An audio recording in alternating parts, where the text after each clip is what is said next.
Halo semuanya, perkenalkan nama aku Kalista Dava Aurelia dengan NIM 3 digit terakhir aku 116. Hari ini aku ingin membahas materi tentang dasar pemrograman C++. Oke, aku mulai dulu dari materi 9.1 yaitu robotika dasar. Pertama, kita masuk ke robotika dasar menggunakan Arduino. Di sini kita belajar bagaimana membaca sensor, mengontrol motor, dan melihat hasil kerja kita melalui simulasi di tinkercad.com. Nah, tujuannya apa sih? Tujuannya agar kalian memahami hubungan antara kode dan perilaku perangkat keras, jadi bukan hanya teori tetapi langsung ke praktiknya. Nah, yang kedua ada lintas bahasa, yaitu logika dan contoh sintaks. Selanjutnya kita lihat perbandingannya dulu nih, logika pemrograman di beberapa bahasa, yaitu pertama ada C++, JavaScript, sama PHP. Masing-masing bahasa punya sintaks berbeda, tetapi logika dasarnya tetap sama, seperti struktur if-else, terus loop, dan variabel yang pernah aku jelasin di materi sebelumnya, atau di video sebelumnya. Nah, dengan memahami lintas bahasa, kalian tuh bisa lebih mudah berpindah dari satu bahasa ke bahasa lainnya. Nah, yang ketiga ada rangkuman dan tips menulis kode rapi, yaitu kita juga membahas konsep inti C++ seperti tipe data, variabel, fungsi, dan struktur kontrol. Nah, tipsnya, selalu tulis kode secara rapi, gunakan indentansi, komentar, dan penamaan variabel yang jelas. Kode rapi itu lebih mudah dibaca dan lebih mudah diperbaiki. Yang keempat ada langkah lanjutan atau next step C++. Untuk pengembangan ke tahap berikutnya, kalian tuh bakal berkenalan dengan OOP atau Object Oriented Programming, terus ada STL atau Standard Template Library, terus ada penggunaan template, serta integrasi C++ dengan IoT atau hardware. Nah, ini tuh adalah fondasi untuk membuat proyek tingkat lanjut. Oke, di materi 9.2 ada instalasi dan konfigurasi VS Code, atau biasanya kita kenal dengan Visual Code. Kemudian kita membahas bagaimana cara menginstal dan mengatur Visual Studio Code di berbagai sistem operasi seperti di Windows, Mac OS, dan Linux. Biasanya aku langsung pakai Windows nanti, termasuk pemasangan extension yang diperlukan agar C++ dapat dijalankan dengan baik. Oke, yang keenam ini ada proyek pertama, struktur folder dan setup awal. Nah, saat memulai proyek C++, kalian ini harus tahu struktur folder yang rapi itu penting. Jadi, biar nanti pas kalian menjalankan program, itu tuh kalau ada yang salah, itu tuh mudah untuk diperbaikinya lagi. Seperti itu. Kita membuat folder khusus proyek, lalu menata file seperti file .cpp untuk kode, terus ada file header, ntar pakai .h jika diperlukan, terus serta folder build atau output. Nah, setelah itu lakukan setup awal agar proyek data siap di-compile. Nah, ada juga nih struktur dasar kode C++. Sebelum masuk coding lebih jauh, alangkah baiknya kita mempelajari struktur dasar sebuah program C++ dulu nih teman-teman. Mulai dari include, terus fungsi main, kurung kurawal, dan bagaimana alur program dieksekusi dari atas ke bawah. Karena yang kita tahu C++ ini lebih rumit dibandingkan program-program yang lainnya. Jadi kita harus tahu dulu apa sih fungsi include, apa sih fungsi main sendiri, apa sih fungsi kurung kurawal sendiri, seperti itu. Oke, selanjutnya ada Hello World atau tulis compile run. Ini program wajib untuk pemula. Di sini kalian bakal belajar cara menulis program, meng-compile dengan compiler seperti G++, terus menjalankannya di terminal atau VS Code atau Visual Studio Code.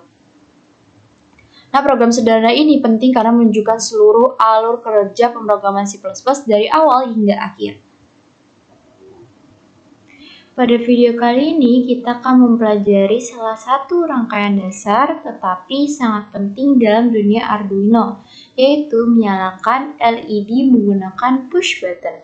Walaupun terlihat sederhana, konsep yang digunakan di rangkaian ini adalah fondasi untuk proyek-proyek yang lebih kompleks, seperti sistem kontrol, keypad, alarm, hingga automation.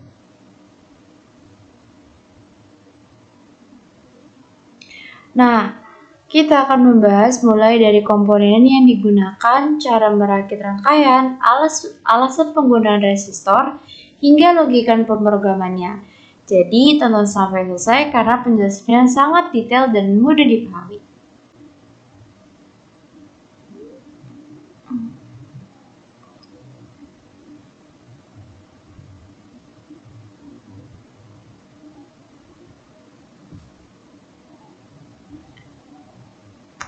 Oke, komponen yang digunakan. Pertama, mari kita lihat komponen apa saja yang dipakai. Yang pertama ada satu buah Arduino Uno di sini, terus ada sebuah breadboard, terus satu LED dan resistor 220 hingga 330 ohm sebagai pembatas arus LED. Nah, resistor ini 10 kilo ohm untuk pull down pada push button. Terus ada satu buah push button dan beberapa kabel jumper. Komponen-komponen ini umumnya tersedia di starter kit Arduino atau bisa juga Anda gunakan melalui simulasi seperti Tinkercad. Jadi di sini aku pakai Tinkercad ya teman-teman. Oke, menyusun rangkaiannya. Sekarang mari kita masuk ke perakitan rangkaiannya. Pertama, kita memasang LED pada breadboard. LED memiliki dua kaki. Kaki panjang adalah anoda dan kaki pendek adalah katoda. Pada rangkaian ini, anoda LED dihubungkan ke pin digital 8 bagian sini melalui resistor pembatas. Sementara katodanya dihubungkan langsung ke ground atau GND. Di sini. Resistor pembatas ini sangat penting karena berfungsi untuk mengurangi arus yang mengalir ke LED, menjaga agar LED tidak cepat rusak. Selanjutnya, kita memasang push button. Push button memiliki 4 kaki, di mana setiap 2 kaki pada sisi yang sama saling terhubung. Karena itu, tombol harus dipasang melintang di tengah breadboard agar saat ditekan, sambungan antara keempat kaki bekerja dengan benar. Pada rangkaian ini, salah satu sisi tombol disambungkan ke 5 volt dan sisi lainnya dihubungkan ke pin digital 7 pada Arduino. Kemudian dari pin 7 juga dipasang resistor 10 kilo ohm menuju ground. Resistor ini dikenal sebagai pull down resistor. Fungsinya apa sih? Fungsinya menjaga agar sinyal pada pin 7 tetap low ketika tombol tidak ditekan, sehingga pembacaan input nanti menjadi stabil dan tidak acak. Terakhir, sambungkan 5 volt dan GND atau ground dari Arduino ke breadboard agar seluruh komponen mendapatkan sumber tegangan yang sama.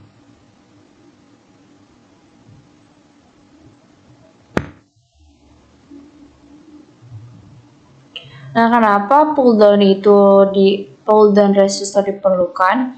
Sebelum kita masuk ke kode, sedikit penjelasan mengenai pull down resistor. Saat tombol tidak ditekan tanpa pull down resistor, pin input Arduino akan berada dalam kondisi yang disebut floating. Artinya, nilai bisa berubah antara high atau low secara acak akibat noise kecil dari lingkungan. Dengan memasang pull down resistor 10 kilo ohm ke ground, kita memastikan bahwa kondisi default pin input adalah low. Baru ketika tombol ditekan, tegangan 5 volt akan mengalir dari pin berubah menjadi high.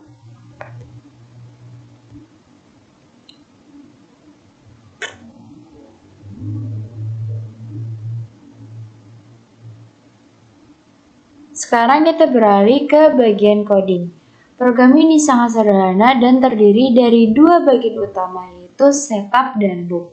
Pada bagian setup kita mendefinisikannya dengan input dan output. Jadi pin mode 7 ada input dan pin mode 8 itu ada output. Pin 7 diset sebagai input untuk membaca tombol dan pin 8 ini sebagai output untuk mengendalikan LED. Lanjut ke bagian loopnya. Di sini nanti ada digital write 0 high, terus delaynya ada 1000 detik, terus nanti bakal tunggu selama 1 detik. Nah, di sini juga ada digital write-nya 8. Oke, sorry, digital rate-nya 8 high, terus digital rate-nya di sini 8 low. Nilainya itu 1000. Jika Arduino membaca nilai high dari pin 7, artinya tombol sedang ditekan, maka LED nanti akan menyala. Nah, jika tombol dilepas dan nilai kembali menjadi low, maka LED otomatis padam. Di bagian akhir terdapat delay kecil sekitar 10 milidetik. Delay singkat ini membantu menstabilkan pembacaan tombol dan mengurangi efek bouncing dari mekanis tombol. Nah, dengan rangkaian dari kode sederhana ini, kita telah berhasil membuat sistem dasar. Pertama, LED menyala saat tombol ditekan. Kedua, LED mati saat tombol dilepas. Dan yang ketiga, input digital dapat terbaca stabil tanpa error atau kedipan acak. Konsep sederhana seperti ini banyak digunakan dalam berbagai proyek Arduino karena push button adalah jenis input paling dasar dalam sistem elektronik.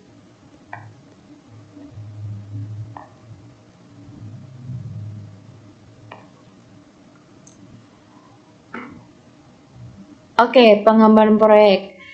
Jadi, saya akan mengembangkan percobaan ini menjadi fitur yang lebih kompleks seperti tombol toggle, yaitu sekali tekan LED hidup, sekali tekan lagi LED mati.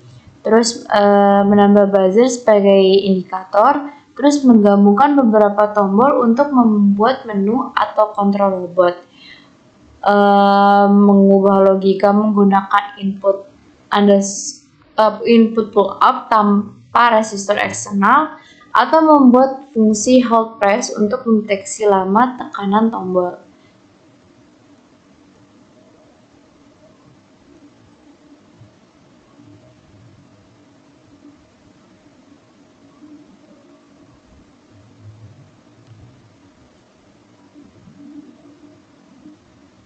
Sabar.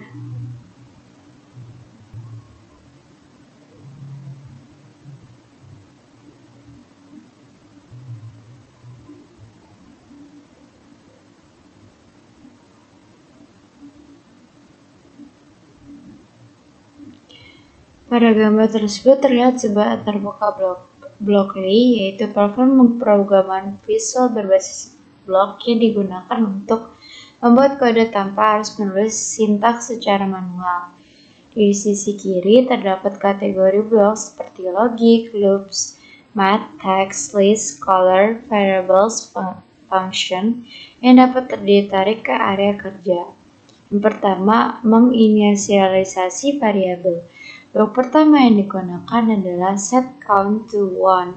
Ini berarti program membuat variabel bernama count lalu memberikan nilai awal 1. Variabel ini nanti dipakai untuk menghitung berapa kali perulangan dijalankan. Nah, nanti terus yang kedua ada struktur perulangan atau loop. Ada repeat while count kurang lebih dari 3, artinya program akan lakukan perulangan sama nilai count kurang dari atau sama dengan 3. Dengan kata lain, loop akan berjalan sebanyak 3 kali. Jadi nanti count-nya sama dengan 1, 2, 3. Selanjutnya ada isi perulangan. Di dalam blok perulangan terdapat 2 instruksi. Yang pertama ada print create text with hello count. Dengan bagian ini menggabungkan teks hello, nilai variabel count. Hasil menjadi hello 1, hello 2, sama hello 3. Cara output bisa berupa tampilan di layar atau alert tergantung implementasinya apa. Yang kedua ada set count to count plus 1. Instruksi ini menaikkan nilai count setiap kali loop dijalankan. Jadi saat pertama kali count itu sama dengan 1 menjadi 2. Nanti kalau misalkan count 2 menjadi 3 dan count 3 menjadi 4. Lalu loop berhenti karena count tidak kurang lebih sama dengan 3 lagi. Langsung ke hasil konversi ke JavaScript. Di sisi kanan, Blockly otomatis menerjemahkan blok-blok tersebut menjadi kode JavaScript. Kode ini memunculkan alert hello 1, hello 2, hello 3, lalu program berhenti.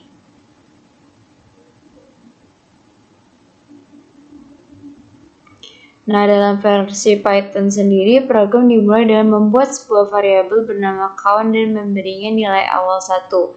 Variabel ini berfungsi sebagai penghitung untuk perulangan. Selanjutnya digunakan sebuah loop while, yaitu perulangan yang akan terus berjalan selama kondisi tertentu bernilai benar.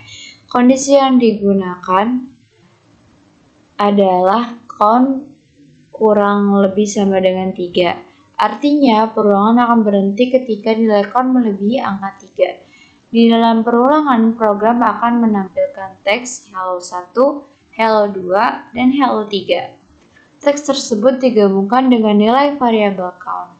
Setelah menampilkan teks, variabel count ditambah 1 menggunakan count plus sama dengan 1. Hal ini membuat perulangan maju sampai batas yang ditentukan.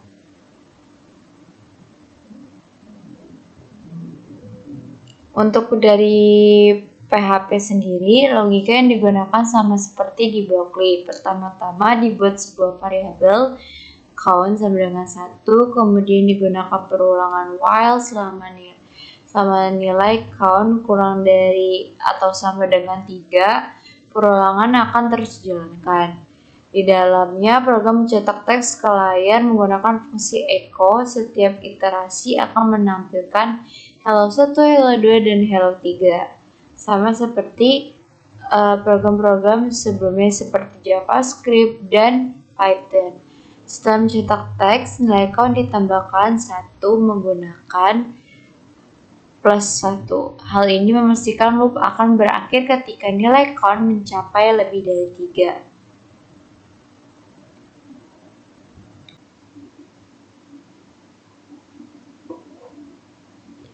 Oke, sekian dulu video dari aku. Kurang lebihnya mohon maaf. Wassalamualaikum warahmatullahi wabarakatuh. Dadah!